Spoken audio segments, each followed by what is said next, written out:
অসহ্য গরমে যখন মানুষের অবস্থাই খারাপ, তার ভিতরে দুধ বেচারার কী দোষ বলেন?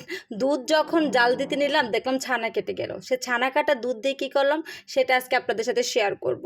ছোটোবেলা থেকে শুনে আসছি অনেক বেশি যখন গরম পড়ে তখন সেই গরমে করলা, তারপরে হচ্ছে আম দিয়ে ডাল, এই টাইপের খাবারগুলো খেলে নাকি বেশি ভালো।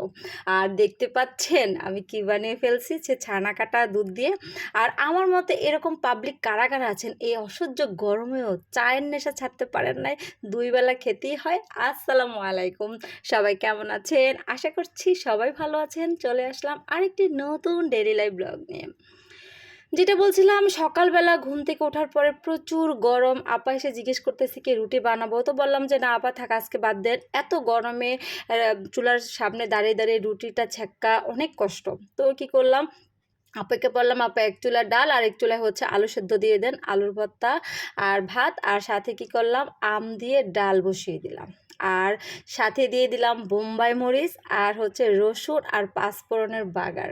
বুঝতেই পারতেছেন সকালবেলা এরকম একটা পাতলা ডালের সাথে যখন এরকম একটা আলুর ভর্তা হয় শুকনো মরিচ দিয়ে, কি পরিমাণ মজা। যদিও আমি খাইনি, এটা ছিল আমার বাচ্চাদের জন্যই শুধু, আর আপা ওরা খাবে। তো যাই হোক, এই তো আমি আলুর ভর্তাটাও করে নিচ্ছি, আর এইদিকে এই তো ভাত, ডাল আর হচ্ছে আলুর ভর্তা, পৃথিবীর শ্রেষ্ঠ শান্তির খাবার। আমার মনে হয় এই একটা জিনিস পছন্দ করে না এরকম মানুষ খুবই কম পাওয়া যাবে।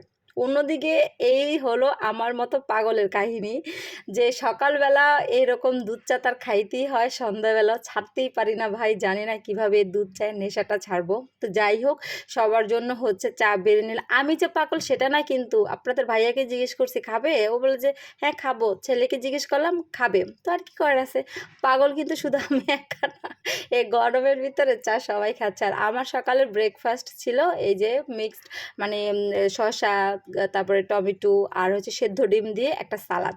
আর এদিকে হচ্ছে আপা সবজিগুলো কেটে নিচ্ছে। আজকে রান্না করব হচ্ছে করলা ভাজি আর হচ্ছে লাউ দিয়ে ইলিশ মাছ, কারণ এই গরমে লাউয়ের তরকারিটা কিন্তু বেস্ট। তারপরে হচ্ছে পাতলা ডাল, করলা, এই ধরনের। আর আমার মতো যারা তিতা পছন্দ করেন না করলায়, তারা এরকম লবণ দিয়ে মেখে তারপরে তিতাটা ফেলে তারপরে হচ্ছে খেতে পারেন। তো এইদিকে হচ্ছে আমি অল্প একটু পেঁয়াজ দিয়ে, আর এই ননস্টিকে কিন্তু তেলের পরিমাণটা খুবই কম লাগে, আমরা সবাই জানি করলা ভাজিতে তেলটা কিন্তু বেশি লাগে। তো এইদিকে হচ্ছে অন্যদিকে আমি হচ্ছে মাছটাও বসিয়ে দিলাম। আর আমি একটু ইলিশ মাছটা সব সময় কিন্তু এভাবে রান্না করি, মানে সব কিছু দিয়ে একসাথে। তার লাউ অল্প অল্পই দিয়েছি, বেশি দিই নেই, গরমের দিন কম খাওয়া যাবে, তো এই তো আমি একটু হলুদে দিয়ে দিলাম। আর এইদিকে হচ্ছে আমার প্রায় 7 থেকে 8টা পেঁয়াজ বড় বড় চাক চাক করে কাটা, আর আলুগুলোকে দেখতে পাচ্ছেন, মানে এই রান্নাটায় হচ্ছে কি এটা শাহী খাবার বলতে পারেন এই করলাটা আমার কাছে, কারণ এটাতে প্রচুর পরিমাণে পেঁয়াজ দিয়েছি, আপনারা জানেন, বুঝতেছেন কিনা জানি না। আর এটাকে একদম চুলার আঁচ কমিয়ে কমিয়ে এবার ঢাকনা দিয়ে না ঢেকে রান্না করব। আর এটার সাথে কিছুটা একটু টমেটো দিয়েছি মাছের সাথে, আর এই তো আমার আস্তে আস্তে আস্তে আস্তে হয়ে যাচ্ছে। আর এদিকে হচ্ছে আপা সব কিছু ধোয়াপালা করে নিচ্ছে। আসলে গরমের দিন আমার চিমনিটা যখন ছাড়ি তখন হচ্ছে না জানালা বন্ধ করে দিতে হয়, তখন বুঝেন একে তো গরম, অন্যদিকে হচ্ছে চিমনির একটা তাপ, তারপরে চুলার তাপ, মানে সব কিছু মিলিয়ে পরে আজকে আপাকে বললাম আপা জানলা খুলে দেন, মানে বাঁচলে হচ্ছে সব কিছু। তো যাই হোক, এদিকে আমার করলাটা এখনও হয় নাই, হবে। একদম যে করকরা ফ্রাই সেটা কিন্তু আমি করি না। আর এইদিকে হচ্ছে চুলায় বাচ্চাদের জন্য দুধ বসালাম, সেই দুধ দেখলাম ছানা কেটে গেছে। এখন কি করব বলেন, প্রায় অনেকটা দুধ ছিল।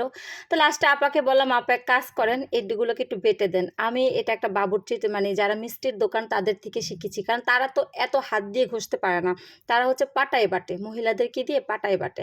আর এদিকে একটু গুড় ছিল, একদম শীতের যে গুড়গুড়া ঘ্রাণ গুড়গুড়া ছিল, সে গুড়গুলো দিয়ে ধরেছে, রসটা এত মজা হয়েছে। বাট আমি এত বোকা, ছোট একটা পাতিলে নিচ্ছি, বড় পাতিলে নিলে মিষ্টিগুলো আরও বড় হতো, প্লাস রসটা টানতো, বাট আমার ছোট পাতিলের জন্য লাস্টে মিষ্টিগুলো ফুলে চুপসে গেছে। তো আর কি করার আছে, বাচ্চাদের চিন্তা করলাম সন্ধ্যাবেলা খাবে, আর ছোট ছেলেটা একটু ছানার মিষ্টি পছন্দ করে। 9 পিস হয়েছে, মাশাল্লাহ দেখেন কত বড় বড়। বাট ওই যে আমার ছোট পাতিলের জন্য মিষ্টিগুলো লাস্টে এরকম ফুলকো আর থাকে নাই, একদম চুপসে গেছে। তা আলহামদুলিল্লাহ রসটা খেতে কিন্তু অনেক মজা হয়েছে। তো আপনাদের যাদের এরকম দুধ নষ্ট হয়ে যায় বা ছানা কেটে যায় তারা এরকম কিন্তু করতে পারেন। আর এই তো মাশাল্লাহ ঠান্ডা ঠান্ডা কিন্তু অনেক মজা। তো আজকের ভিডিওটা কেমন লাগলো অবশ্যই জানাবেন। যদি ভালো লাগে থাকে তাহলে শেয়ার করে দিবেন।